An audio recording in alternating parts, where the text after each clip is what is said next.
এটা হচ্ছে লক্ষ্মী পুজোর আগের দিন। আগের দিনে আমার ঘরের অবস্থা দেখো, মনে হচ্ছে লক্ষ্মী পুজোর প্যান্ডেল করে ফেলেছি ঘরের মধ্যে।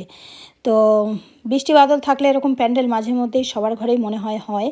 যাই হোক, বাইরে হালকা রোদ উঠছে, এবার সব মেলতে হবে। মেলে টেলে সকালে একটু দেখিয়ে একদম আজকে এই ঠাকুরের বাসন সব মেজে টেজে নিয়ে সন্ধ্যেবেলায় কিন্তু বেরিয়ে পড়েছি আমি আর বৌদি এই বাজারে যাব।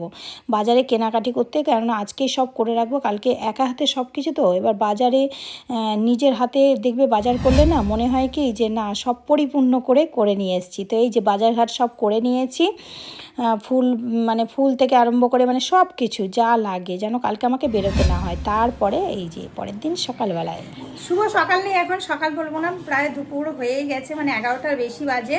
আর এখন থেকে আমি আমার ব্লগটা শুরু করলাম। আজকে লক্ষ্মী পুজো, সবাইকে হ্যাপি লক্ষ্মী পুজো, সবার দিন ভালো কাটুক, আর মা লক্ষ্মী অনেক অনেক আশীর্বাদ করুক সবাইকে, ঠিক আছে। তো এখন বাজারঘাট তো কালকে বিকেলে অল্প অল্প করেছি, সব কিছু হয়েছে। এখন আমি এখনও স্নান করিনি। স্নান করার আগে আমি ঘরের খাবারটা তৈরি করে নিলাম, আলু সেদ্ধ আর মুগ ডাল, পেঁপে মূলো টুলো দিয়ে, আর একটু পাঁপড় ভাজা, ব্যাস এইটা ঘরের খাবার। আমি ঘরে করে নিয়ে ভাবছি একটু চা খাবো।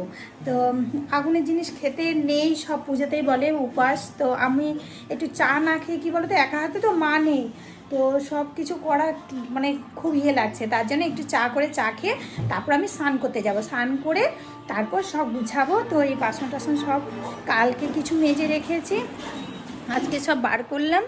এই দেখো, এই যে বাসন টাসন সব এখানে বার করা আছে। আর এই যে সব এখানে ঠাকুরের জায়গা পরিষ্কার, আগে স্নান করে এসে ঠাকুরের জায়গাটা রেডি করে তারপর ঠাকুরের ভোগ বানাবো। চলো সারাটা দিন কি করছি না করছি একটু আধটু করে যেটুকু পারবো শেয়ার করব তোমাদের সাথে থাকো, দেখতে থাকো। জয় মা লক্ষ্মী। এইদিকে দেখো সব গুছিয়ে টুছিয়ে নিয়েছি, সব নতুন প্যাকেট নুন টুন সব নিয়েছি, কেননা নাড়াঘাটা যেগুলো করি যতই নিরামিষ থাকুক পুজোর ভোগ দেবো, তো তার জন্য ওগুলো মেশাবো না। আর এই যে ডালটা ভেজে নিয়েছি। আর এই দিকে দেখো সবজিপাতি অল্প অল্প সব নিয়ে নিচ্ছি, কেটে নিয়ে সব কিছু কুটনো কেটে তারপরে চাপিয়ে দিয়েছি এই যে ভোগ। তো সবজি টবজি রান্না প্রায় কমপ্লিট, মানে সব কিছু হয়ে গেছে, শুধু এবার খিচুড়িটা নামালে এই যে হয়ে গেছে আমার। তারপর বসে গেছি পুজো করতে।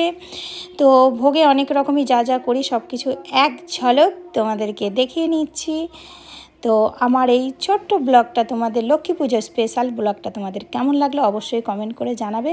একা হাতে তো সব সময় মানে ক্যামেরাতে সব ক্যামেরাবন্দি করতে পারিনি, যেইটুকু পেরেছি সেইটুকুই তোমাদের সাথে শেয়ার করলাম। আর এই যে যতটা পেরেছি ততটা আয়োজন করা হয়েছে আর কি। সবাই ভালো থেকো, সুস্থ থেকো, আর অনেক অনেক হ্যাপি থেকো। জয় মা লক্ষ্মীর জয়। আর এটা হচ্ছে কোজাগরী লক্ষ্মী পূজা, আর আমার মনে হচ্ছে প্রায় বাড়িতেই এই পুজোটা করে থাকে সবাই। তো আমিও যতটা পেরেছি ততটাই করলাম। চলো বাই।